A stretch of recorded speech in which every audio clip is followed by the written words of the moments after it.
అందరికీ నమస్కారం. నేను మీ గంటి ఉష. నా మిత్రులకి, శ్రేయోభిలాషులకి, సబ్స్క్రైబర్స్కి మంచి మంచి కామెంట్స్ తోటి నా వీడియోస్ని ప్రోత్సహిస్తున్నటువంటి అభిమానులందరికీ కూడా నా శుభాభినందనలు మరియు కృతజ్ఞతాభివందనాలు. మనం రామాయణం చెప్పుకుంటున్నాం కదండి. రామాయణంలో భాగంగా గత వీడియోలో మనం ఎంతవరకు చెప్పుకున్నామంటే, భరతుడు ఇష్టపూర్వకంగా వెళ్ళి అన్నని తెచ్చేసుకుందాం, రాముడికే పట్టాభిషేకం చేద్దాం, కావాలంటే తానే అడవులకి వెళదాం అని నిర్ణయించుకుని, తన నిర్ణయానికి ఎట్టి విధమైనటువంటి మార్పు రాదని వశిష్ఠుల వారికి చెప్పి, తన మేనమామ చేత కూడా ఒప్పించుకుని, సరే మరి రాముడు రావాలి అని అంటే ఎవరు అతన్ని అంటే అందరూ అతన్నే కావాలంటున్నారు అని తెలియాలి. కాబట్టి పదండి, అయోధ్యలో రాముడిని రాజుగా చూడాలనుకున్న వాళ్ళందరూ బయలుదేరండి అన్నారు. పిల్ల జల్ల పసుపు మేకలు వాళ్ళ సైన్యం మొత్తం అందరూ బయలుదేరాలనుకున్నారు. సరే, బయలుదేరడానికి ఒక రాజుగారు సర్వసైన్యంతో, తర్వాత ప్రజలు అందరూ బయలుదేరాలంటే ముఖ్యంగా ఏమిటేమిటి ముందు అవసరం ఉంటాయండి. తోవలో వాళ్ళకి ఏంటంటే తోవని మార్గాన్ని, ముళ్ళ పొదలని వాళ్ళని శుభ్రం చేసేవాళ్ళు కావాలి. తర్వాత అక్కడికక్కడ రథాలు వెళ్ళడానికి, ఈ గుర్రాలు వెళ్ళడానికి, వీటన్నిటికీ రోడ్లు కావాలి. అలాగే ఎక్కడ పడితే అక్కడ వాళ్ళు ఆగినప్పుడు విశ్రాంతి తీసుకునేటప్పుడు ఆరామాలు వేసేవాళ్ళు, అంటే టెంటల్ లాంటివి వేసేవాళ్ళు కావాలి. తర్వాత వండి వార్చేవాళ్ళు కావాలి. ఇలాగ పాత్రలు చేసేవాళ్ళు కావాలి. ఒకటి ఏమిటి, అందరితో సైతం అశేషమైనటువంటి జనప్రవాహంతో, సర్వసైన్యంతో, తల్లులు ముగ్గురు కూడా గురువులు, ఆ గురువుల్లో విశ్వామిత్రుడు ఒకడే కాదు, జాబాలి అనే మహర్షి కూడా, వీళ్ళందరితోటి కలిసి అతను అయోధ్యని విడిచిపెట్టి బయటకు వచ్చారు. ఏమిటి, పశువులు కూడా వచ్చాయి. అంటే పెంట్లో పెంచుకునే పశుపక్షాదుల దగ్గర నుంచి, తర్వాత అతని సైన్యం దగ్గర నుంచి, ప్రజల దగ్గర నుంచి అందరూ బయలుదేరారండి. ఈ అందరూ బయలుదేరేసరికి ఏమండి, అశేషమైనటువంటి ఒక సముద్రంలాగా నడిచి వెళ్తోంది. మీరు ఇందులో ఒక పాయింట్ గుర్తుపెట్టుకోండి, పూర్తి అయోధ్య మొత్తం ఖాళీ అయిపోయిందండి, ఓపెన్గా ఉంది. ఎందుకంటే అక్కడ రాజు లేడు, తలుపులు వేసేవాడు లేడు, తీసేవాడు లేడు, ఓపెన్గా ఉంది. గమ్మత్తేంటి తెలిసిందా? ఎన్ని రాత్రులు ఉంది అంటే ఇంచుమించుగా 4 రాత్రుల పాటు, 3 రోజులు వెళ్ళారు, 4 వారం రోజుల పాటు ఇంచుమించుగా అయోధ్య ద్వారాలు తెరిచే ఉన్నాయి. ప్రతి ఇల్లు తెరిచే ఉంది. సింహాసనం ఓపెన్గానే ఉంది. ఎవరైనా ఎక్క ప్రయత్నం చేశారా కదా?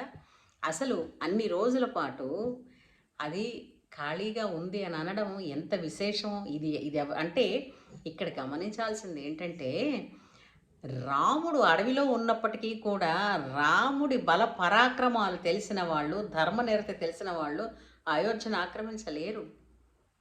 ఇది కదా. ఈ విషయాన్ని కూడా భరతుడు ఎక్కడ చెప్తాడో విందురుగాని ముందు. అయితే వీళ్ళందరూ బయలుదేరారు. కొంత దూరం వెళ్ళారు.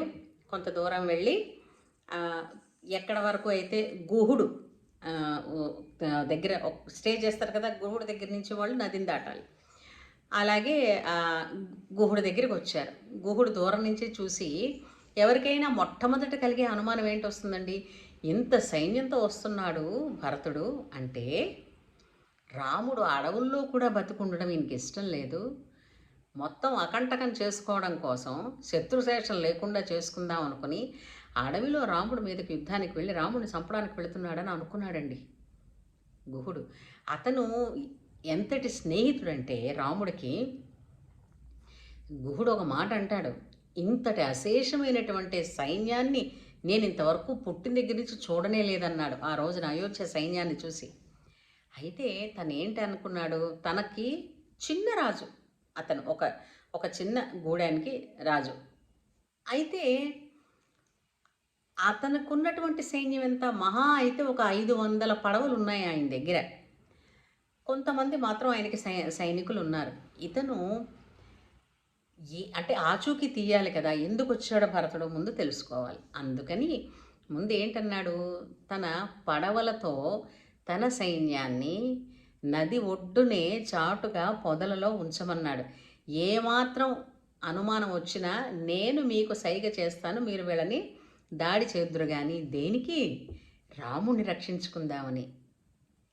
చూసారా ఆ మైత్రీ బంధం అంటే ఎలాంటిదో? అయితే ఈ లోపల వెళ్ళి కబురు తెలుసుకుని రావాలి కదా! అందుకని భరతుడికి ఆహారం ఏమిటిది ఎంతమందికి తను ఆహారాన్ని అంటే సప్లై చేయగలడు చెప్పండి? అంతమంది ప్రజలు వచ్చిన తర్వాత. అయితే వచ్చి తన ధర్మం కదా రాజుగా వచ్చి భరతుడుని రాజ్యంలోకి రమ్మంటే రాను, మా అన్న ఎక్కడ కూర్చున్నాడో అక్కడే కూర్చుంటానంటాడు. ఆ చెట్టు దగ్గరే కూర్చుంటాడు. సుమంతుడిని అడిగాడు, అన్నయ్య ఎక్కడ కూర్చున్నాడు అని. ఇక్కడ కూర్చున్నాడు ఈ చెట్టు కిందనంటే అక్కడ కూర్చున్నాడు. కూర్చుని భరతుడు వచ్చే వరకు చూస్తూ కూర్చుంటే ఈ లోపల అక్కడి నుంచి ఎవరిని అడుగుతాం, ఎలా దాటి వెళతాం, భరతుడికి తెలియదు గుహుడు గురించి, చూడలేదు అంతవరకు. అయితే ఈ లోపల సుమంతుడు గుహుడు వచ్చాడన్న ముక్క తెలుసుకుని ఆ విషయం సుమంతుడు లోపలికి వచ్చి భరతుడితో చెప్తాడు. మనకి గుహుడితో సఖ్యత అవసరం, ఎందుకంటే గుహుడికి తెలుసు రాముడు ఇంతకన్నా తర్వాత ఎక్కడికి వెళ్ళాడో, నది దాటి ఎటువైపు వెళ్ళాడో మనకు తెలుస్తుంది. అందుకు గుహుడిని వచ్చాడు నేను చూడడానికి పలకరించడానికి, లోపలికి రమ్మంటాను మాట్లాడంటాడు. అలాగే అంటాడు. గుహుడు లోపలికి వస్తాడు. వచ్చి అతన్ని అంటే ఏ విధమైనటువంటి ప్రశ్నలు అడిగాడో చూడండి భరతుణ్ణి. అవును, ఇంతమంది సైన్యంతో ఎందుకు బయలుదేరారు అని అడుగుతాడు. అంటే తను అంటాడు, అన్నయ్య ఎటు వెళ్ళాడో చెప్పండి అంటాడు భరతుడు.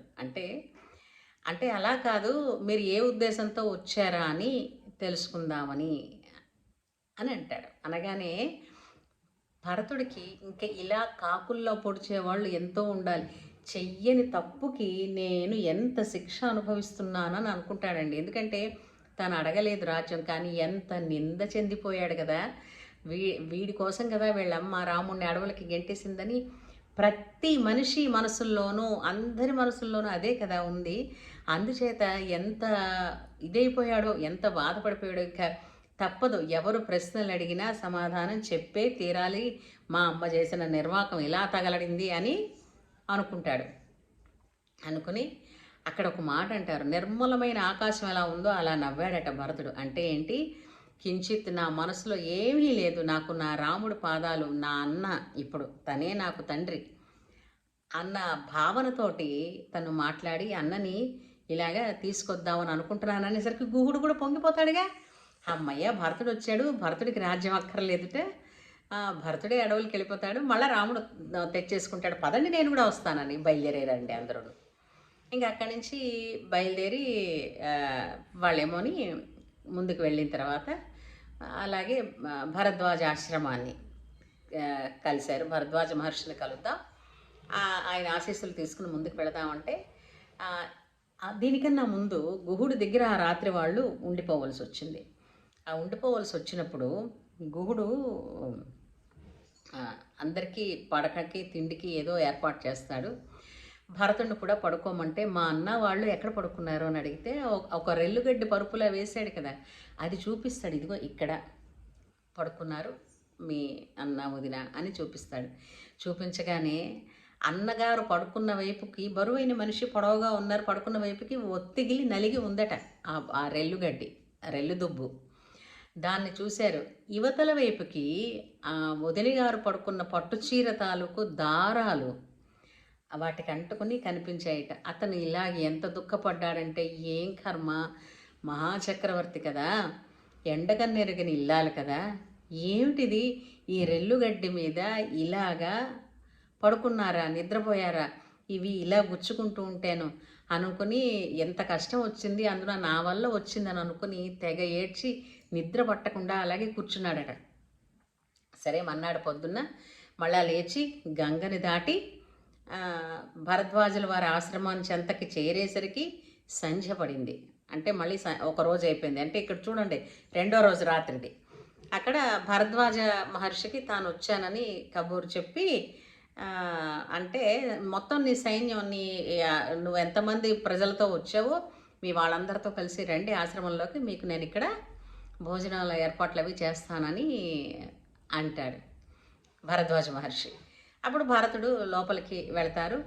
ఎవరి మట్టుకి వాళ్ళకి ఏమిటి కావాలో భరద్వాజ మహర్షి దగ్గర ఉన్నటువంటి ఆయన తపోశక్తితోటి వీళ్ళందరికీ కావలసినవన్నీ ఆయన ఏర్పాటు చేస్తాడు. అంతేకాకుండా ఒక రాజ మందిరాన్ని కూడా సృష్టించి అందులో తగిన ఏర్పాట్లన్నీ చేసి భరతుడిని వెళ్ళమంటాడు అందులోకి. అంటే ప్రతి ఒక్కళ్ళు కూడానండి, చూసారా, ఎప్పుడైనా ఒకటి ప్రతి ఒక్కళ్ళు కూడా పరీక్ష చేశారు భరతుడి మనసుని. ఎలా అయితే నిజమైన బంగారానికి ఏ చేతికి ఇచ్చినా వాళ్ళు చూడండి మరోసారి గీటు పెడుతూనే ఉంటారు.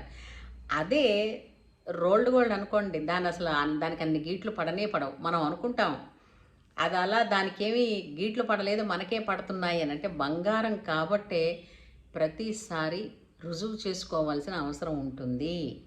కాబట్టి నన్నే ఎందుకు అనుకుంటున్నారు అన్న ఆలోచన తీసివేయాలి ఎవరైనా సరే. అంటే ఎవరైనా ఇతరులని నా మనసుని ఎందుకు బాధపడుతున్నారు, నన్నే ఎందుకు అంటున్నారు, నేనే, ఇలాంటివన్నీ తీసిపడేయండి. రామాయణం వింటే మనకి ఏంటి అర్థమవుతుందంటే, కష్టాలు, అపనిందలు, అపవాదులు మనకే కాదండి, వాళ్ళకు కూడా వచ్చాయి. వాళ్ళు మహానుభావులు, వాళ్ళకు కూడా వచ్చాయి. కానీ వాళ్ళు ఎలా దాటారు అది మనకి మార్గం చూపిస్తుంది. మనం అలాంటి సమయాలు వచ్చినప్పుడు జీవితంలో ఎలా ధర్మాన్ని పట్టుకొని ముందుకెళ్ళాలి అన్నది.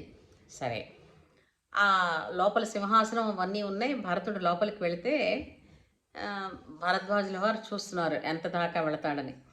సింహాసనం దాకా వెళ్ళి సింహాసనానికి కాళ్ళు పెట్టుకునే ప్లేస్ ఉంటుంది కదా, ఆ ప్లేస్ దగ్గర కూర్చున్నాడట. కూర్చుని ఊహలో ఉన్నాడు. సింహాసనంలో రాముల వారు కూర్చుంటే తను కిందన కూర్చున్నట్టుగా, ఆయన పాదాల దగ్గర కూర్చున్నట్టు కూర్చుని అలాగా ఆ సింహాసనానికి నమస్కారం చేస్తే భరతుడు అతను ఉన్న భావనకి, ఆ భరతుడిని చూసిన తీరుకి భరద్వాజ మహర్షి అయితే ఉబ్బి తబ్బిబ్బైపోయి, ఆహా, నిజంగా దశరథుడి పిల్లలు ఆణిముత్యాలని అనుకున్నాడు ఆయన.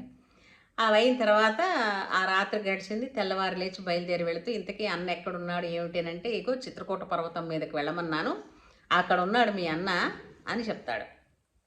అని చెప్పి భరతుడిని ఒక ప్రశ్న వేస్తాడు. అవును కానీ భరత, అంటే భరద్వాజ మహర్షికి తెలియదా, ఆయన భవిష్యత్ ద్రష్ట. ఆయన ఏమంటాడు, ఇంతకీ వచ్చారన్నావు మీ అమ్మలందరూ కదా, ముగ్గురు, మీ అమ్మల్ని నాకు వరుసగా పరిచయం చేయవయ్యా అంటాడు. అంటే మొట్టమొదటిగా భరతుడు ఎవరిని పరిచయం చేస్తాడు తెలిసిందా? సహజంగా ఎవరైనా అయితే ఎవరిని పరిచయం చేస్తారు? తన తల్లిని పరిచయం చేస్తారు. కానీ భరతుడు ఎవరిని పరిచయం చేశాడు తెలిసిందా? కౌసల్యాదేవిని పరిచయం చేస్తూ ఏమని పరిచయం చేశాడు?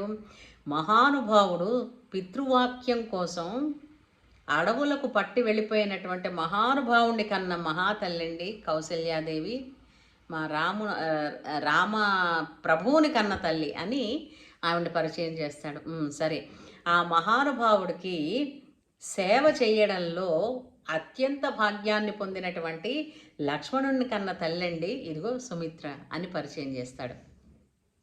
అయింది. ఇంకా మూడో దగ్గరికి వచ్చేసరికి, ఇంత అపనిందకి, ఇలాంటి లోకానికి, లోకం ముందు దోషిగా ఎప్పటికీ నిలిచిపోవడానికి నన్ను కన్న ఇదిగో అని చూపిస్తాడు కైకని. అంటే ఆ పేరు కూడా చెప్పడు. అక్కడికి భరద్వాజుడు అంటాడు, మీ అమ్మ చేసిన దానికి నువ్వేం అంత బాధపడిపోనక్కర్లేదయ్యా. భగవంతుడు ఏదో ముందు ఊహించి ఉంటాడు, ముందు జరగబోయే కార్యం కోసం ఈ జగన్నాటకం ఆడుంటాడు. అంత దోషమేం లేదు, అమ్మను అంత బాధ అంటే అమ్మ గురించి నువ్వు అంత నింద చెందక్కర్లేదులే అని ఓ ముక్క గుంభనంగా అనేస్తారు. అయిపోయిన తర్వాత వీళ్ళందరూ కలిసి బయలుదేరి చిత్రకూట పర్వతాన్ని ఎక్కి చేరుకున్నారు.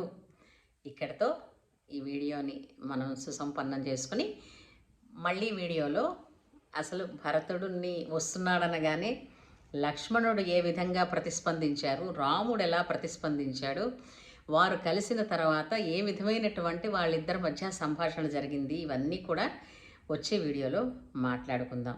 అంతవరకు సెలవా మరి. శ్రీరామ జయం.